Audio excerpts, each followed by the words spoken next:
अगर आपका 17 करोड़ का टर्नओवर हो और उस पर 3 करोड़ का जीएसटी का नोटिस आ जाए टैक्स भरने का, तो शायद आप कहेंगे कि इसमें कौन सी बड़ी बात है। लेकिन बड़ी बात तब बन जाती है जब ये नोटिस एक सिक्योरिटी गार्ड को आया हो। जी हाँ, ये खबर हमने आपको पहले भी दिखाई थी कि एक सिक्योरिटी गार्ड की नौकरी करने वाला मामूली मुश्किल से 10,000 रुपये महीना कमाने वाले के पास 3 करोड़ की जीएसटी की पूरी नोटिस आ जाती है। उसके बाद से वो परेशान हो जाता है, यहाँ तक कि उसकी नौकरी भी चली जाती है। लेकिन अब तो उसके ऊपर तुर्रा ये है कि अब उसका राशन कार्ड भी निरस्त कर दिया गया है और उसका ये कारण दिया गया है कि तुम्हारा टर्नओवर बहुत ज़्यादा है। अब एक सिक्योरिटी गार्ड का कितना टर्नओवर हो सकता है, इसी पे हम खुद ही बात कर लेते हैं, क्योंकि आज हमारे साथ ओम जी मौजूद हैं, जो कि जिनके साथ ये पूरी घटना घटी है। ओम जी, पहले शॉर्ट में वो बता दीजिए कि आपके साथ हुआ क्या था, क्योंकि पहले भी हम लोगों ने खबर उस पर बनाई थी, लेकिन एक शॉर्ट में बताइएगा। मैं एक कोचिंग संस्था में गार्ड की नौकरी करता था।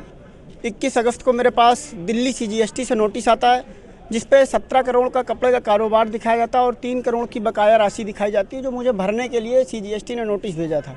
जिस पर मैंने प्रदेश अध्यक्ष ज्ञानेश मिश्रा जी, जो व्यापार मंडल के हैं, उनको अवगत कराया था। उन्होंने मेरी बहुत मदद की और अभी भी कर रहे हैं। CA से जवाब बनवा के मैंने बाई पोस्ट 2 बार भेजा, लेकिन वहाँ के अधिकारी उसको हर बार बैक टू एड्रेस कर देते हैं, रिसीव नहीं कर रहे हैं। पिछली बार भी जिलाधिकारी महोदय के पास आया था, उन्होंने जाँच की टीम के आदेश दिए थे और आज फिर उनके द्वार पर खड़ा हूँ। खुद को न्याय के लिए दर दर भटक रहा हूँ, लेकिन कोई अधिकारी यहाँ सुनने के लिए तैयार नहीं।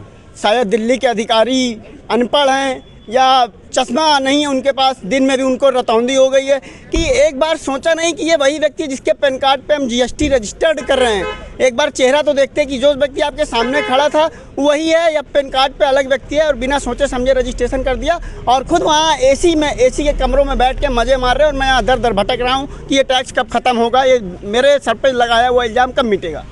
आपकी उस समय नौकरी चली गई थी जब ये पूरा मामला हुआ था, तो सबसे पहले बताइए नौकरी क्यों गई थी? अब ये जो प्रकरण था, किसी के यहाँ भी काम करेंगे तो लोग सोचेंगे कहाँ से अखबारों में आ गया, इतना वायरल हो रहा है, कहीं ऐसा तो नहीं है कि ये गलत व्यक्ति है। अब समाज में तरह तरह के लोग मुझे कई बातें बोलते हैं, मैं सुनता हूँ, लेकिन सिर्फ अपने परिवार का मुंह देखकर कुछ गलत कदम नहीं उठा पा रहा हूँ। लेकिन एक दिन मन में ख्याल आया था, लेकिन फिर जिलाधिकारी जी ने मुझे आश्वासन दिया था कि मैं तुम्हारे साथ न्याय करूँगा, मैं तुम्हारे लिए यहाँ से लेटर भेज रहा हूँ। और उन्होंने आज भी यही चीज़ बोली है। तो सिर्फ शायद कानपुर में नेता तो कई हैं। अब क्या हो गया नया? उस समय नौकरी चली गई थी, अब आज क्या दिक्कत हो गई आपके साथ? 13 जुलाई को मैं राशन लेने गया, जो सरकारी राशन माननीय प्रधानमंत्री जी की तरफ से मिलता है। लेकिन जब लाइन में 2 घंटे लगा रहा और जब मेरा अंगूठा लगाने का नंबर आया तो मैंने अंगूठा लगाया तो उसमें निरस्त दिखा रहा मशीन में। तो उसने मुझसे पूछा RTR भरते हो? तो मैंने कहा ये क्या होता है भाई, कभी भरा ही नहीं है तो पता नहीं। तो बोला तुम्हारे नाम से फिर कोई भरता है? तो मेरे दिमाग में यही सवाल है कि मेरे साथ ये फ्रॉड हुआ, तो हो सकता है वही फ्रॉड RTR भी लगाओ। तो मेरा राशन कार्ड इस बेस पर निरस्त कर दिया। जब उसको मैंने कैफे पे चेक कराया तो उसमें साफ साफ लिख के आ रहा है कि 25 लाख से अधिक GST लेन देन। यहाँ पर हमारे साथ व्यापारी नेता भी मौजूद हैं, ज्ञानेश मिश्रा, उनसे बात कर लेते हैं, क्योंकि सभी लोग मिलकर DM के पास गए थे अपनी बात को रखने के लिए। DM साहब से आपकी बात हुई है, तो आखिर वहाँ से क्या आश्वासन मिला है? देखिए, एक तो ये गार्ड की नौकरी करने वाला व्यक्ति 10,000 रुपये की नौकरी गई, राशन कार्ड भी निरस्त हो गया। हालांकि हम लोगों ने बीच में इनकी मदद कर दी, एक चाय की दुकान खुलवाई थी, वो लोकेशन ऐसी थी चाय की दुकान चल नहीं पाई। मदद तो हम लोग फिर भी करेंगे, लेकिन जो ये लगा हुआ है दाग, इस वजह से अभी इनका राशन कार्ड निरस्त हुआ है। हो सकता है कहीं पर भी जाएंगे तो वो चीज़ सामने आएगी, हर जगह आएगी। कहीं सरकारी मदद इनको नहीं मिल पाएगी जब तक ये कलंक इनके नाम से हटेगा नहीं कि 3 करोड़ से ज़्यादा का टैक्स का बकाया, वो पेनल्टी अलग होगी, वो तो जोड़ा नहीं हम लोगों ने। तो ये चीज़ जब तक हटेगी नहीं तब तक इनको कहीं कोई सरकारी लाभ नहीं मिलेगा। राशन कार्ड निरस्त हो गया, आगे भी कहीं जाएंगे तो इनको कोई लाभ मिलने वाला नहीं। कहीं लोन लेंगे, लोन भी नहीं मिलेगा जब तक वो चिपका रहेगा। हम लोग जिलाधिकारी महोदय के पास आए, इनके लिए न्याय की मांग करी है। ये कहा है कि इनको न्याय मिले और सेंट्रल GST द्वारा जो 17 करोड़ का टर्नओवर और 3 करोड़ रुपये GST का जो बकाया दिखाया जा रहा है उसको निरस्त करवाया जाए। 2 बार हम लोग धर्मेंद्र श्रीवास्तव जी CA हैं, कानपुर के बड़े CA हैं, उनसे जवाब बनवा करके भिजवा भी चुके, वो वापस आ जा रहा है।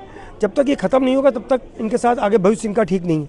यही हम लोगों ने जिलाधिकारी महोदय से मांग की कि जाँच करा करके इसको निरस्त करवाया जाए। उन्होंने आश्वासन दिया है कि हम इनके साथ न्याय कराएंगे और एक पत्र जिलाधिकारी महोदय की तरफ से सेंट्रल GST दिल्ली को जा रहा है और उन्होंने कहा कि इसको हम ख़त्म कराएंगे। अगर जब तक वो ख़त्म नहीं होगा तब तक इनको कुछ मिलना नहीं है। तो ये हमारी जिलाधिकारी महोदय ने जो आश्वासन दिया, हम सब लोग पूरा आश्वस्त हैं कि इनको न्याय मिलेगा। कई बार ऐसे सुनने में आता है कि जिनको टैक्स भरना होता है वो टैक्स नहीं भरते हैं और एक कहीं ना कहीं अगल बगल से बच के निकल जाते हैं। और दूसरी तरफ ये सिक्योरिटी गार्ड है जो 10,000 की नौकरी करता था, नौकरी भी चली गई, राशन कार्ड भी निरस्त हो गया और अब सिर्फ उसकी एक ही मांग है कि इस जंजाल से उसको मुक्ति दिलाई जाए और उसका जो राशन कार्ड है वो फिर से बनवाया जाए ताकि कम से कम उसके घर का जो खाना पानी है वो तो चल सके। Anurag Agrawal, TV9 Kanpur. Fenesta windows, beautiful and durable designs, installation से मेंटेनेंस की लाइफ लॉन्ग कस्टमर सर्विस। आपके घर में फिनिस्टा नहीं है तो कॉल कीजिए। Find Finer Finesta.